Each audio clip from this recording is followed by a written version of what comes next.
You are where you are today, in part because of what you've been saying about yourself. Words are like seeds.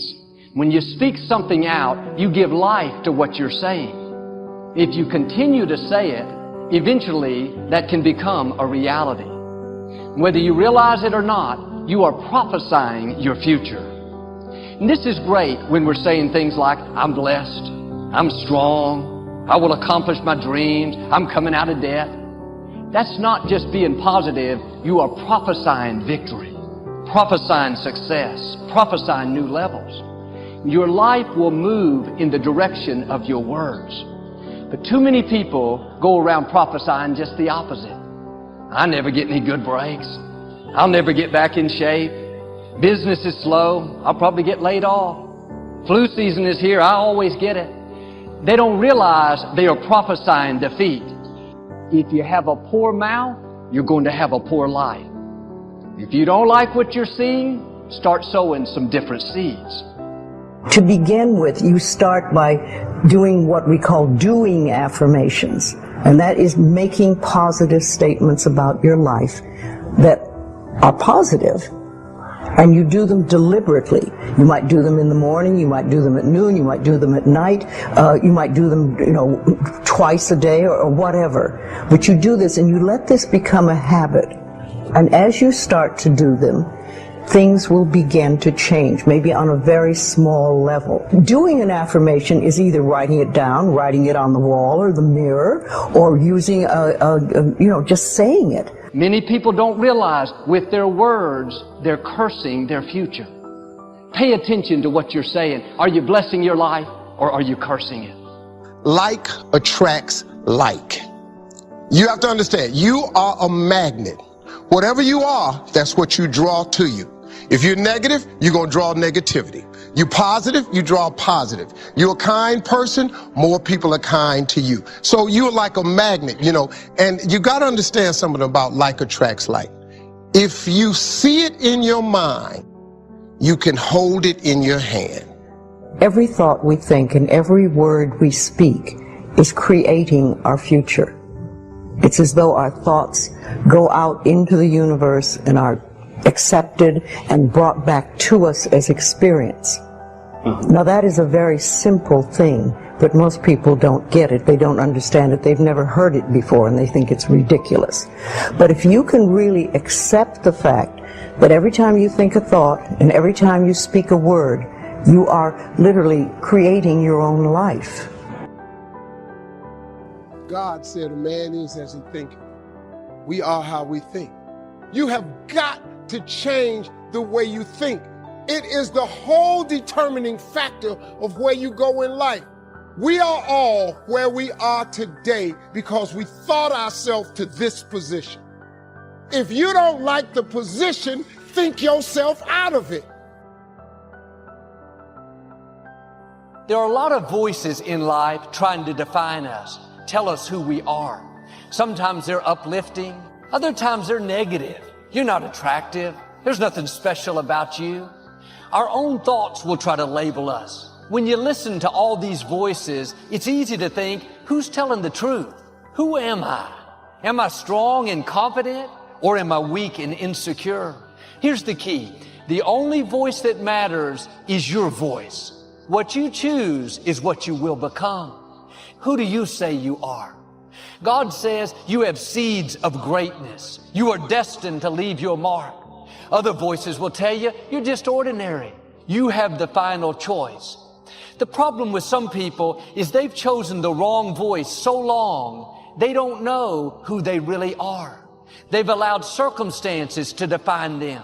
Mistakes, disappointments, now they've lost their passion. The only one that knows who you really are is your Creator. He calls you a masterpiece. He said you will be mighty in the land, that you are more than a conqueror, confident, approved, valuable. When you say what God says about you, then you activate what He put on the inside. But you can't say I'm weak and tap into the power. You can't say I'm not that talented and tap into your greatness. Who do you say you are? Not who do other people say you are? Who do your coworkers say you are? no disrespect, but you are not who people say you are. You are who God says you are. If you let them put their limitations on you, convince you that you can't accomplish your dream, then because you're letting them define you, what they're saying is going to come to pass. Don't repeat the negative people have spoken over you. Imagine someone asks you, who do you say you are so we can tell others? Well, this pandemic has me worried. My back's been hurting. These kids are getting on my nerves. I'm really discouraged. That is not who you are. Go back to the scripture and say what God says about you. I'm strong, talented, favored, blessed, forgiven, fearfully, and wonderfully made. I am not what I feel. I may feel weak, but God says I'm strong, so my report is I am strong. You may not feel up to par. You're dealing with an illness, fighting that depression. It's easy to wear the labels, sick, depressed. That's just who I am. That's not who you are. That's what you're dealing with. Don't let that difficulty become your identity. What do you say about yourself? I'm sick. I'm depressed. No, I'm healthy. I'm free. I'm happy. I'm victorious. If you'll start saying what God says about you instead of what you feel, you'll see things begin to turn around. Just because you've made mistakes doesn't mean that stopped your destiny. What stops us is when we start wearing the negative labels. We quit pursuing our dreams. When you were born, God said the same thing about you as He did Moses. This is no ordinary child. He's destined you to leave your mark. You may have made mistakes. It's taken longer than you thought, but that doesn't change what's in you. Now, the enemy will work overtime to try to steal your sense of value. He knows if he can distort your identity and convince you that you're just average, then he can keep you from your greatness. I wonder how far God will take you if you will just live like you are no ordinary child. That there's a favor on your life that will take you where you can't go on your own. A blessing that will cause you to stand out.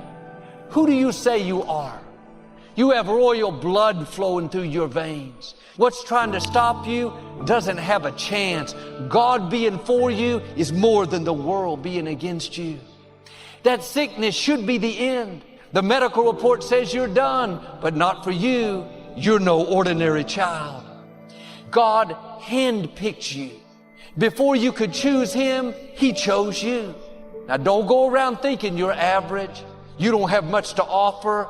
You are no ordinary child. You are a history maker. You are destined to leave your mark. Well, Joel, this sounds good, but I think you have the wrong person. There's nothing unusual about me. I don't have a great personality. I don't come from an influential family. As long as you're discounting yourself, you're not going to see your greatness. I'm asking you to get in agreement with God. It doesn't matter how you were raised. It's not dependent on how much education you have, what obstacles you're up against. When you believe, doors will open you never dreamed would open. The prophet Joel said, wake up the mighty men. Wake up the mighty women. I want to wake up your greatness. Wake up that business God put in you. Wake up that book. May seem like it's over your head, but you have to understand you're not average. You can accomplish more than you think. You are more anointed than you think. You are more talented than you think. The dreams and gifts God put in you are much bigger than you think. Don't you dare say I'm average, I'm ordinary. Get in agreement with God. I am highly favored. I am surrounded with God's goodness.